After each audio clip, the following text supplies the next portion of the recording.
All right, Jenny, you about ready for some weird news? Yep.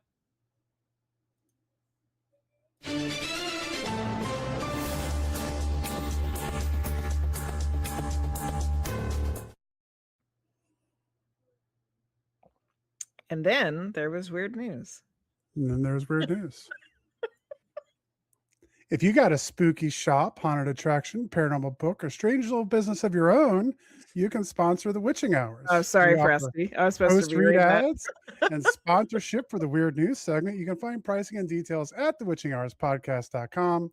Come get weird with With us. us. Sorry.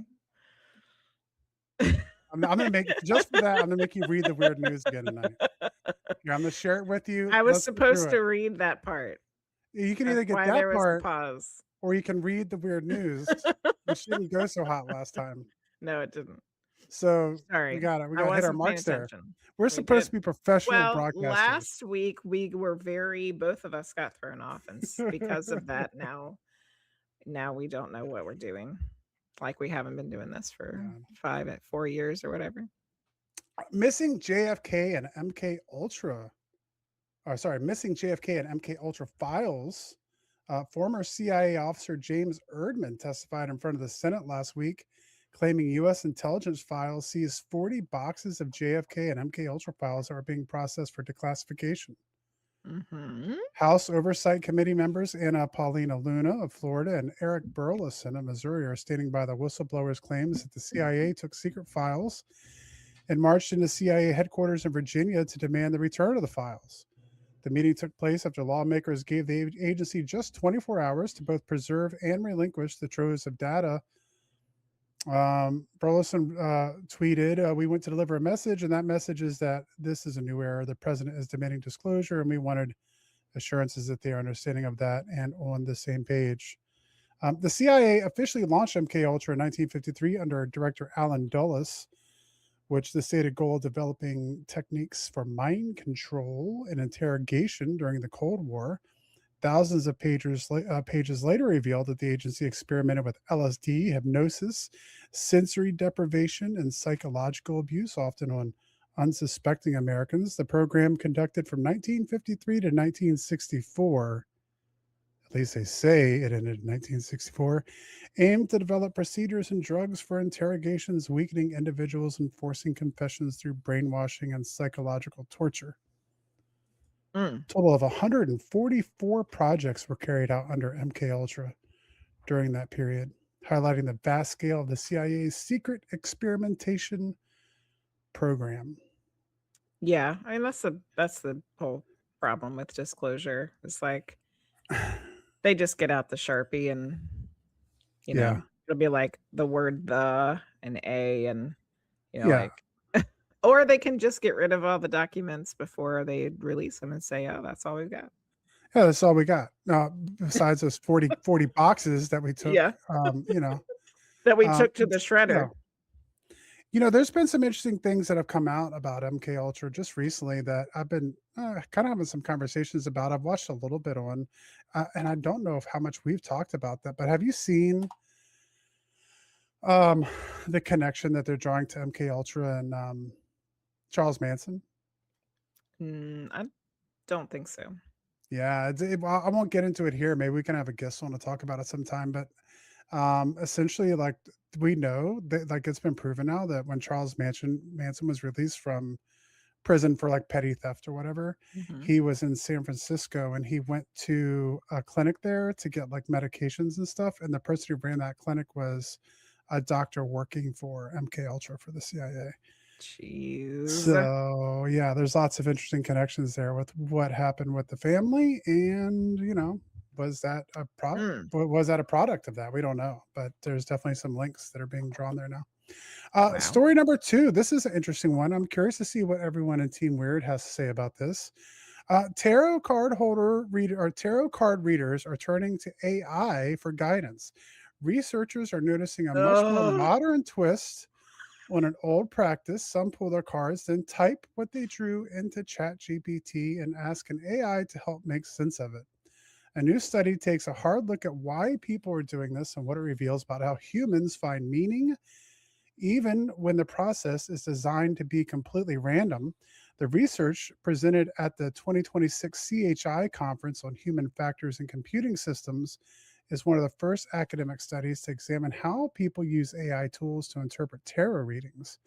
What makes this practice especially curious is that from a scientific standpoint, the cards drawn are not casually connected to the question being asked, even though many practitioners experience the process as a deeply meaningful and spiritual significant.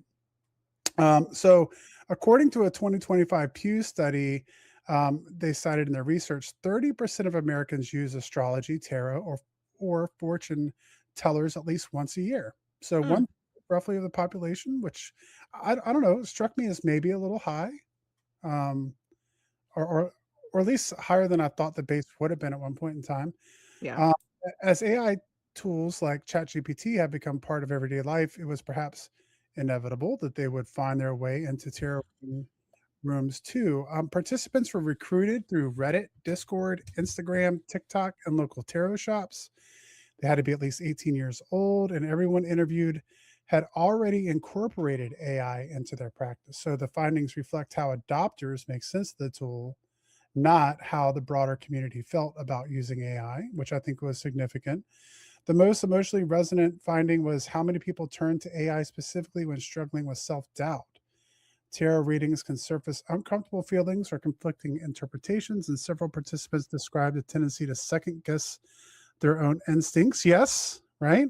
Yeah, One, per- yeah, but one participant who has spent decades developing personal definition systems described how AI helped him work through that uncertainty. And so I won't go through the rest of the article. Uh, Although there was, so I want to read this one part. It says participants themselves raised concerns that AI could erode their personal intuition over time. And several also flagged a specific worry that AI is designed to be agreeable, essentially telling people what they want to hear, which I think too many readers already do. 30% of Americans already use some form of divination every year, and this study suggests that chatbots are beginning to enter that space too. All right, let's go ahead and Team Weird. I know there's a bunch of Luce already places. said long time ago when you started, then you aren't using your gifts. This is killing intuition, which was something that came up in the article too. Yeah. Yeah, yeah. Nope. Like I just, if you're talking about spirit, I mean, I guess I Let's don't not know. go down this rabbit I hole. know, I know, right? Because ChatGPT essentially could be it's like itself a definition tool, I guess. Oh, If a God. spirit, I'm just saying, if a spirit board can be, and smoke can be, and tea leaves can be, then I don't know. I mean, it's just a question, right? I don't know. But I would agree that I think it has the chance to dull your intuition, and that if you're second guessing yourself, then you're not doing the definition the way that you should be. Like that's something that you should be working through is to be Yeah, more you have confident in to the readings work that you're through doing. it so that you build up Yeah. your confidence by having validation from the people that you're reading for, not Yeah. having AI tell you. Cole says, "Quick, burn some sage and drive out the AI." Yes. So what do you say, Jenny? Horse shit? Is that Of your course. okay? Big giant horse shit. Need a wagon for that one. All right. So there Awesome. we go. AI and tarot readings. Mm, Coming to a no fair near you. bueno. Story number 3: the Pentagon releases new batch of UFO files. We've been so busy we haven't been able to go over the first batch of UFO files. Mm-mm. But the Pentagon has released another sizable set of UFO files and videos. The document dump that came on Friday follows a veritable treasure trove of materials posted on the government's new dedicated UAP transparency website. The second round of releases consists of 64 files that includes 51 pieces of footage that have been previously requested by members of Congress at the start of the year. Among the anomalies found in the videos were seemingly most of which seem to be in the last 8 years of various military operations, are UFOs that appear to accelerate instantaneously, a group of unknown objects flying in formation over the Persian Gulf, a cigar-shaped UAP. The collection also includes a handful of USO cases, such as footage of a cluster of submerged objects at an unspecified location. Also included in the dump are a handful of intriguing text material, such as a 116-page file concerning a series of sightings and investigations in Sandia, New Mexico from 1948 to 1950. So lots of stuff still coming out on there, which I haven't been able to go through. I'll just bring up Mike Strat and say we still haven't got any of the gun camera footage. You know? Right. CMC said the last set of releases is really exciting, including actual USAF shoot Yeah. downs of UAPs. And so CMC, my question here, I saw an article on that the other day that said that there's a video showing the Air Force shooting down a UFO. And just from jump, I'm kind of highly skeptical of I I'm just saying, like if it's something that isn't Cool. Like earthbound, a Chinese weather balloon yeah. is what Okay. got blown up. There we go. And Okay. CMC is saying now we do have the actual gun camera We footage. do have actual gun camera Yeah. footage. Okay, I need to go through this stuff. But if it We was a were weather planning on doing balloon it. that got if it was a weather balloon that got blown up, like we're just circling the drain, you guys. Right.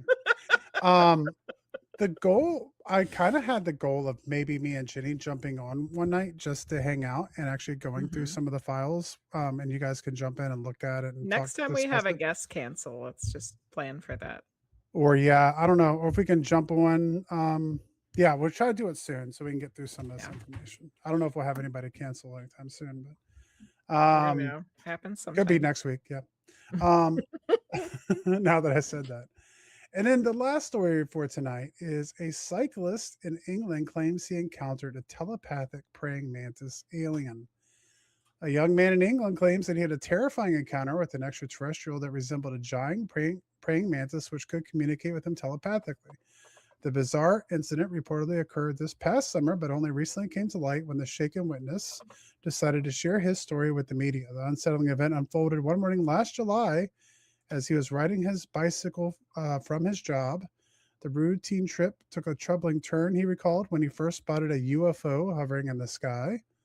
At first, I thought it must be Venus or a satellite, he said, but it seemed to be much closer than either of these things. And after he had taken some pictures of the anomaly, he noticed that it began rotating. Uneasy about what he was witnessing, he wound up in a wooded area where he could no longer see the odd object, thinking that the weirdness was behind him. He soon was disabused of that notion when he turned a corner and spotted what he could only describe as a humanoid praying mantis. Wow. The young man described the curious creature as standing at least 7 feet tall and possessing a triangular head and big oval black eyes. It had all the features of a mantis, but stood on two legs and somehow had a human like shape about it. He said he simply stared into its eyes and felt as if he and the oddity were somehow communicating telepathically. And Yep. he says his fear was replaced with completely alien thoughts of utter hatred and evil. And I Oh, projected from this thing, he said, recounting the interesting. chilling messages. He says he was able to break free from the mental grip of the creature and escape from the scene unscathed. Unfortunately for the young man, his life has been torn asunder since the encounter Oh man. with the presumed extraterrestrial, including sleepless nights. He was forced to quit his job after he told his coworkers about it, and they started making fun of him. Poor guy. So there we go. I don't know who has had run-ins. You've had run-ins, right, with the praying mantis people? Yes.